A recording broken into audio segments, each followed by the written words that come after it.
নমস্কার বন্ধুরা, আজ আমি বানাবো হালকা মশলা দিয়ে শিং মাছের পাতলা ঝোল। এই রেসিপিটি গরম ভাতের সাথে খেতে দারুণ লাগে আর স্বাস্থ্যের পক্ষেও খুবই উপকারী। তো চলো দেখে নেওয়া যাক। এখানে আমি 150 গ্রাম মতো শিং মাছ নিয়েছি। শিং মাছগুলোকে কেটে ধুয়ে পরিষ্কার করে নিয়েছি। আর আমি মাছগুলোকে একটু ডুমুর পাতা দিয়ে ঘষে নিয়েছি, হালকা কালো খোসাটাও উঠে গেছে। এখন নুন হলুদ মাখিয়ে নিচ্ছি মাছগুলোকে। তোমরা চাইলে মাছগুলোকে আরেকটু ঘষে সাদা করে নিতে পারো। তো আমি কড়াই গরম করে সর্ষে তেল দিয়ে দিয়েছি। তেল থেকে দেখো ধোঁয়া উঠে গেছে, তেলটা গরম হয়ে গেছে। এখন আমি মাছগুলোকে দিয়ে দিচ্ছি।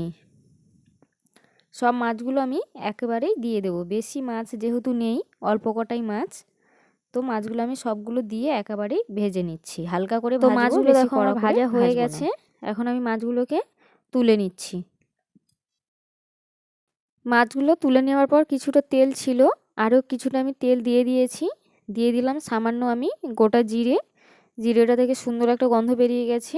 দিয়ে দিচ্ছি লম্বা লম্বা করে কেটে রাখা আলু আর পেঁপে আমি দিয়ে দিচ্ছি।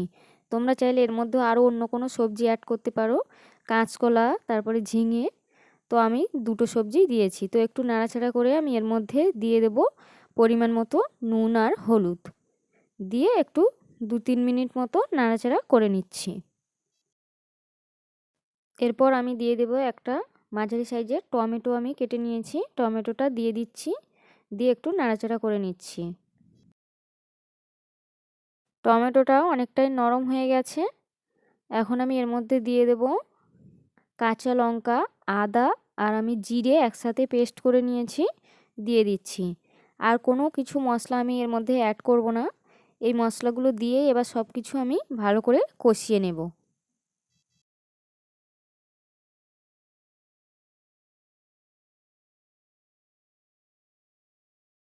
কষানো আমার হয়ে গেছে, তেল ছেড়ে দিয়েছে। এখন আমি দিয়ে দেব পরিমাণ মতো জল। আমি এখানে 1 গ্লাস মতো জল দিচ্ছি। ঝোলটা একটু পাতলা মতো হবে। তোমরা তোমাদের পছন্দ মতো জল দিয়ে দেবে, যে যেমন ঝোল পছন্দ করো।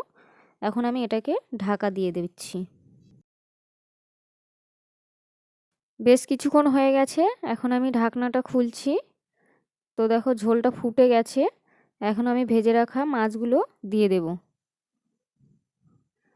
মাছগুলো দিয়ে আমি এবারে তরকারিটাকে পুরোপুরি রান্না হওয়া পর্যন্ত রেডি করে নিচ্ছি।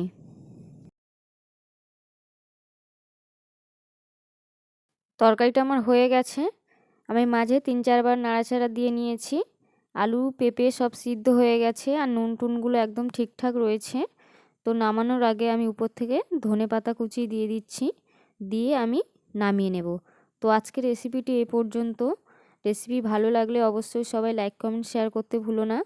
চ্যানেলটা সাবস্ক্রাইব করে সবাই পাশে থেকো। দেখা হবে পরবর্তী কোনো ভিডিওতে। সবাই ভালো থেকো, সুস্থ থেকো আর সাবধানে থেকো।